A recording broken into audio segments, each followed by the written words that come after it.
the bottom line is that they will do a lot, and they are doing a lot in state after state after state. This corrupt Republican Party, the wholly owned division of corporate America and billionaire America, they've basically dropped all pretense of having any kind of governing philosophy other than deregulate business, cut taxes on rich people, cut taxes on big corporations. They serve the oligarchy. Or they serve the process of transforming America into an oligarchy. And we'll be talking a little bit more about this with reporter Lee Fong from the Intercept at the bottom of the hour here, right after the bottom of the hour. But this is troubling. I mean, they've got this new shtick. That critical race theory, oh my God, they're trying to teach white people to be embarrassed about being white people. No, that's not what critical race theory says. Sorry. And Ted Cruz, it's to make little white kids feel inferior or feel, embarrassed. No, but of course, they're lying through their teeth. I mean, back in the 1960s, the Republican Party was all hysterical about people smoking pot and being against the Vietnam War, and open homosexuality. That was a big phrase for the Republicans in the 60s. In the 70s, they were freaking out about black people protesting police violence, the so-called cities on fire, right? Every single one of those so-called riots, every single one, where neighborhoods got torched, every single one of those in the late 60s and early 70s was provoked by an incident of police violence against unarmed black people. 100% of them. But the news coverage and the Republicans, you would think it was just black people behaving badly. And Richard Nixon incorporated this into his Southern strategy in 1972. He doubled down on it. Again, in 1968, he doubled down on it in 72 in that election and won by a landslide. He got white people out to vote for him like there was no tomorrow. And then through the 80s, you had the Republicans working as hard as they could to destroy labor unions and freaking out some more about black people. 1988, George W. Bush running his Willie Horton ad, black people are coming to get you and your wife. And then in 1980, of course, when Reagan was elected, he flipped the entire Republican Party. The GOP, prior to 1980, had been pro-choice. And Reagan flipped them in 81 to being entirely in favor of forced pregnancies. And then the 90s came along, and the GOP, the Republicans, were hysterical that Bill Clinton might have had sex with a consenting adult in the White House who wasn't his wife. Oh, my God. Impeach him, spend $74 million investigating, published a huge, But what they were really doing at the same time was they were deindustrializing America. This happened mostly in the 90s. We lost 50,000 factories, not 50,000 jobs, 50,000 factories in the 90s. Most of them went to China and Mexico. And this was a process that had been worked out during the Reagan and Bush administrations. They revived the General Agreement on Tariffs and Trades, the GATT, and then used that to create the World Trade Organization. And they negotiated NAFTA.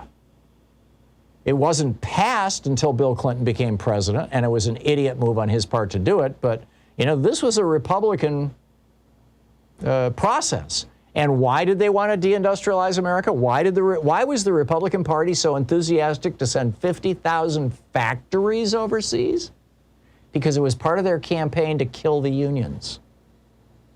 Manufacturing jobs in America were largely union jobs. Don't forget, when Reagan came into office, 1/3 of the American workforce was unionized. Today, it's 6% in the private economy.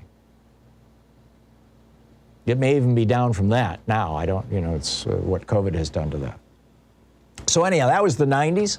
Then in 2001, Osama bin Laden came along and said, if we attack America, it's going to cause George Bush to go all nuts. He's going to turn America into an authoritarian state. He's going to bankrupt the country. He's going to start war. I mean, bin Laden predicted it all. And Bush did it, like as if he was following a playbook. Yes, let's have 2 multi-trillion-dollar wars. We spent something like $5 trillion now in Iraq and Afghanistan. And we didn't even get a lousy T-shirt out of it. And there's millions of dead human beings as a consequence of it.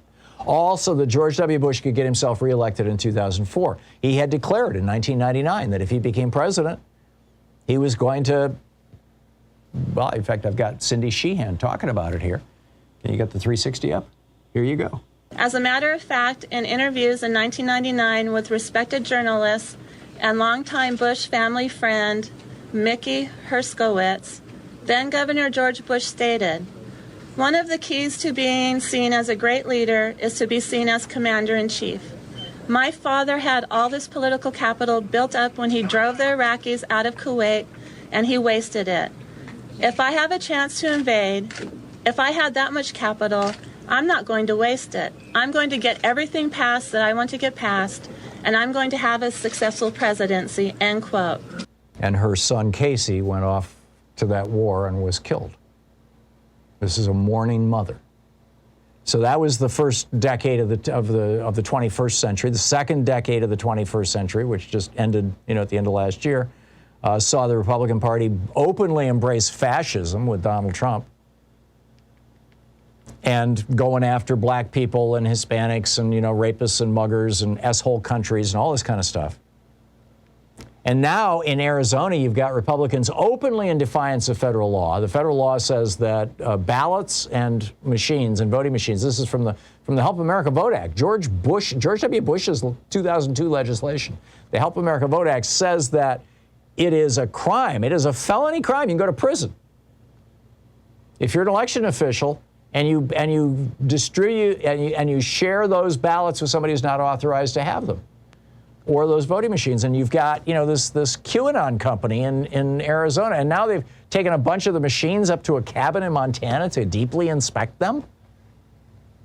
I mean, down in Florida, you've got Republicans who are running ghost candidates. It looks like they've won three different statewide or state campaigns, state Senate, state representative down in Florida, by putting up somebody. Say the Democrat is named Garcia, and the Republican is named Smith.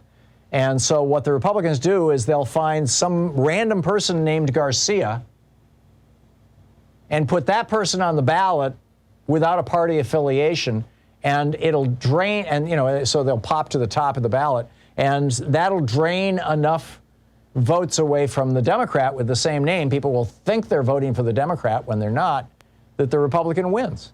This is, by the way, illegal. There have been a few people arrested around this. And now we have 14 states that have passed laws making it harder for young people, older people, the Social Security voters, black people, low-income folks to vote. And you've got similar legislation pending in 30 states. And this newest strategy is, to piss off white people by saying that, the black people are promoting, or Democrats are promoting, I'm going to sneeze. Pardon me, are promoting critical race theory, and this is going to, this is causing, little white kids to feel guilty about the color of their skin. Come on. I mean, it's literally making this stuff up. You got states like Wisconsin, Michigan, Pennsylvania, where a majority of the voters in the state, in the statewide elections, voted for Democrats for the House and for the Senate in their states. And yeah, you end up with a Democratic governor or a Democratic attorney general, but the legislatures in all these states are still overwhelmingly controlled by Republicans because of partisan gerrymandering.